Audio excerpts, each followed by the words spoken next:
नमस्कार। जीवन के कुछ संस्मरण और उसमें छुपी हुई कुछ कहानियाँ, हकीकत की ज़िंदगी में छुपी हुई कुछ कहानियाँ अक्सर याद आती हैं। उन्हीं में से एक छोटी सी कहानी या कहूँ हकीकत आपके समक्ष रख रही हूँ, शेयर कर रही हूँ। शायद आपको पसंद आए। उम्र लगभग 9-10 वर्ष की थी। स्कूल से जल्दी लौट के गृह कार्य करके स्कूल का, क्योंकि पढ़ना बहुत ज़रूरी था, और फिर खेलने का समय मिलता था 1 घंटे के लिए। ऐसे ही पल में जब खेल रहे होते थे, लगभग 5 से 5:30 से 6:30 के बीच का समय, तो एक बूढ़ी माँ जो हमारे ही मोहल्ले में रहती थी और उम्र इतनी थी कि कमर दोहरी हो चुकी थी उनकी, वो जल्दी जल्दी चल के लकड़ी ठेकती हुई आती थी और हम बच्चों को नाम से बुलाती थी। क्या काम रहता था, बहुत दिनों तक तो पता नहीं चल पाया।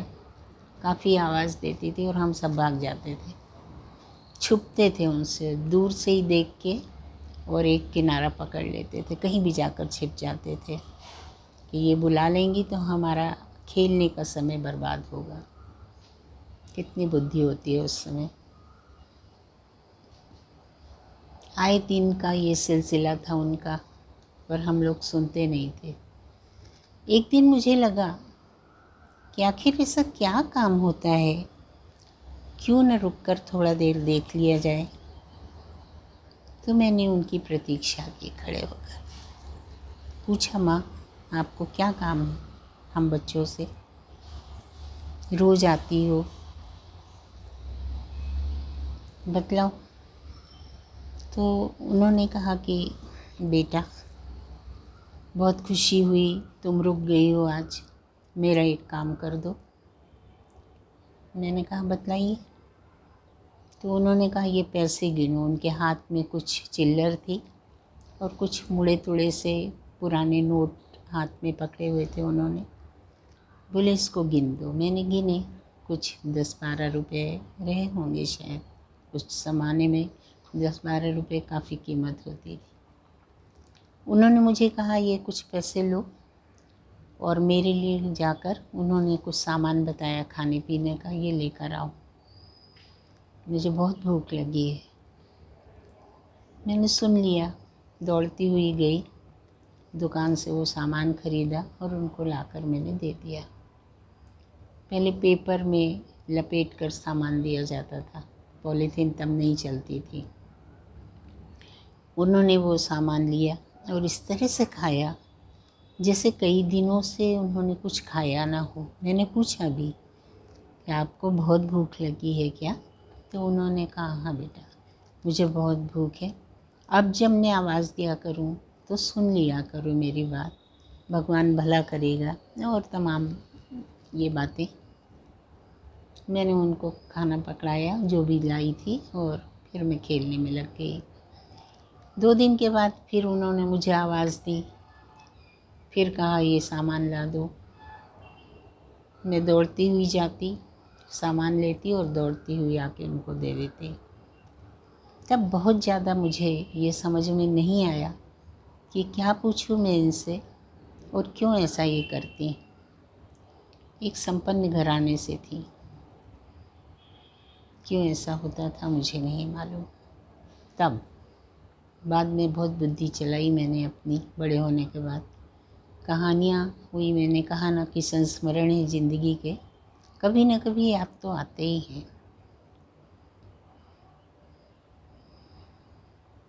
मेरी माँ से भी घर में मैंने पूछा कि ऐसा क्यों होता है रोज़। आई गई बात करके उन्होंने टाल दी। तुम ला दिया करो बेटा, अगर वो सामान कुछ बुलवाती हैं उस समय रहता है तो ला दो, अभी तुमको समझ में नहीं आएगा। ठीक, बात ख़त्म हो गई। बहुत सारी कहानियाँ पढ़ी मैंने ओल्ड एज की, अभी भी पढ़ते रहते हैं सभी मैगजीन वगैरह में, कभी अखबारों में। इसी त्रासदी से गुजरता है बुढ़ापा लोगों का, किसी किसी का। बस वही एक कहानी थी इसके पीछे की।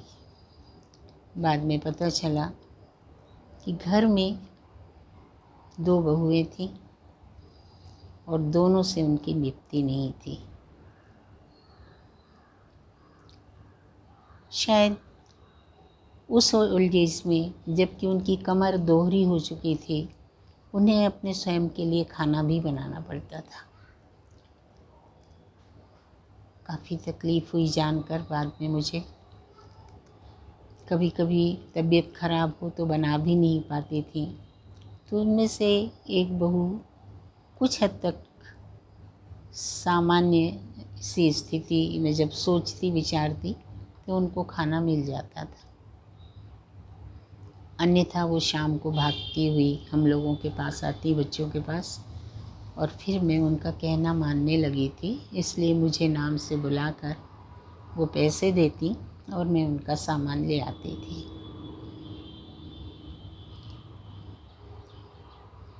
फिर जब मैं बड़ी हुई, मैंने बहुत सारी कहानियाँ अपने सिलेबस में भी पढ़ी, बच्चों को पढ़ाई भी मैंने। प्रेमचंद की कहानियों से मिलती जुलती कहानी लगी मुझे। जैसे कुछ शहरी कुछ ग्रामीण वातावरण में ये कहानियाँ होती हैं, वैसा ही कुछ मुझे अनुभव हुआ बाद में। तब तक उनकी मृत्यु हो चुकी थी, काफ़ी एज पहले ही थी।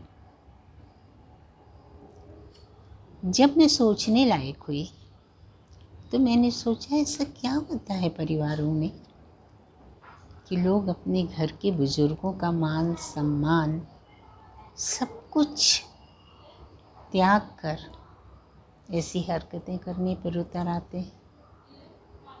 क्यों नहीं इतनी समझ होती?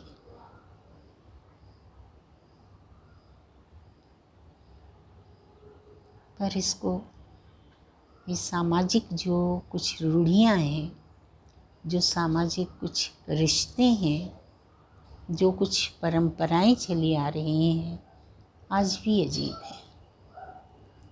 और लोग उन बातों को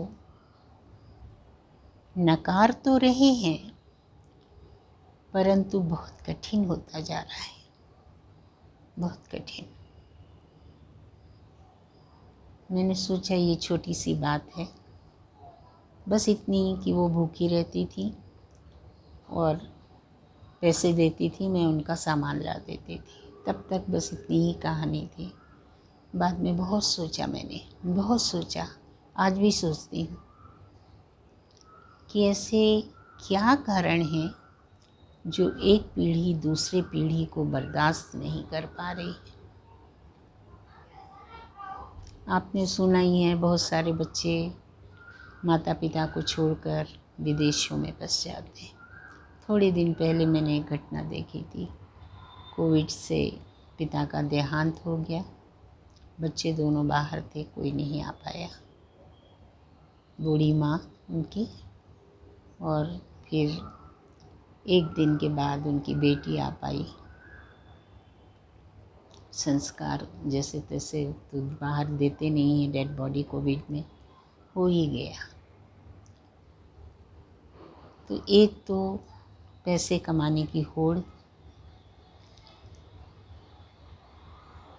माता पिता को उपेक्षित तो कर रही है।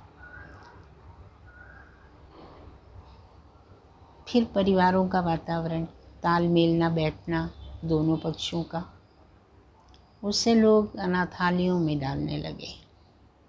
बाहर खुद चले जाते हैं और माता पिता उनके अनाथालयों में या ओल्ड एज होम जो होते हैं उनमें काटते हैं वो जीवन। कट तो जाता है जीवन, ऐसा नहीं है, हर किसी का कट जाता है, पर क्या ये जीवन है जो अपनों के बगैर काटा जाता है, अपनों के होते हुए उनकी अनुपस्थिति में काटा जाता है?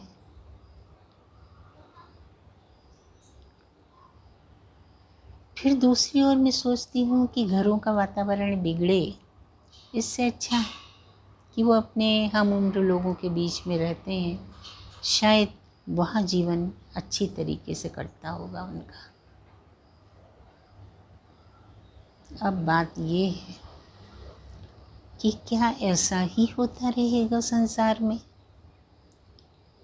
क्या बच्चों का दायित्व नहीं है माता पिता के प्रति कि जिस प्रेम से उनको पाला जाता है उसी प्रेम से वो माता पिता का बुढ़ापा, जो जीवन का शायद सबसे कठिन समय गुजरता है, कभी कभी अकेलापन होता है किसी एक के न रहने पर, पति या पत्नी के, जीवन बहुत लंबा लगने लगता है। और ऐसे समय में वो दिन एक दिन महीनों जैसे कटते हैं।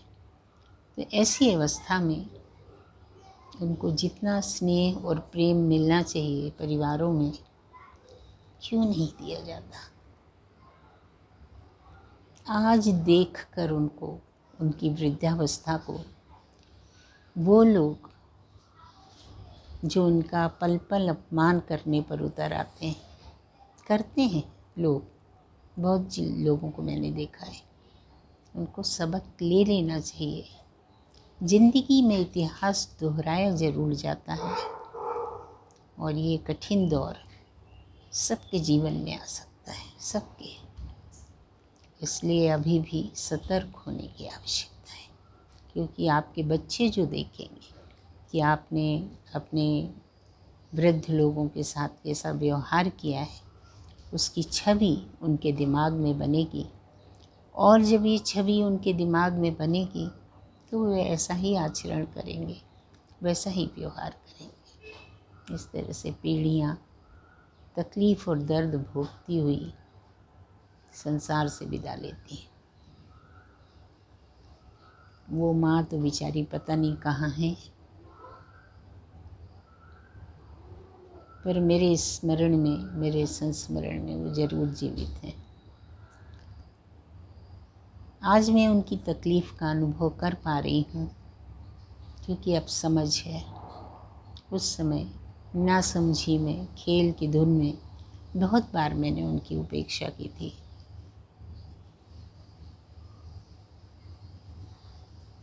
इतना ही संदेश है इस छोटे से संस्मरण का कि हर कोई अपने अपने घरों में अगर परिस्थितियों को संभाल ले, जानवर पाल लेते हैं लोग घरों में, उससे स्नेह करते हैं, तो फिर वो तो आपके माता पिता हैं, माँ हो या पिता। और विशेषकर अगर वो कोई अकेले हैं तो आपकी जवाबदारी बन जाती है कि आप उनका विशेष ध्यान रखें। अगर वो पढ़े लिखे हैं तब तो अपने आप को व्यस्त कर लेते हैं बहुत सारी बातों में, कभी कहानियों में, किताबों में, उपन्यासों में पढ़ के अपना समय गुजार लेते हैं, कुछ धार्मिक ग्रंथों का अध्ययन कर लेते हैं।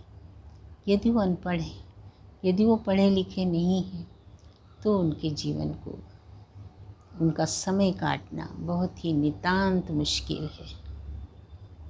आप सबसे निवेदन है कि आप पढ़े लिखे लोग हैं, इन छोटी छोटी बातों को समझिए और ये दोबारा कहानियाँ ना दोहराई जाएं किसी के घरों में, इसका ज़रूर ध्यान रखिए।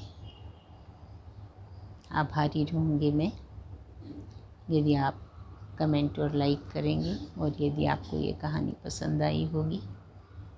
और मैंने कहा ये कहानी नहीं, ये हकीकत है, आपको भी आसपास देखने मिलेंगी। यदि कभी ऐसा लगता है कि कोई बहुत परेशान है तो उसकी मदद के लिए आगे आइए, ईश्वर आपको उसका फल ज़रूर देगा।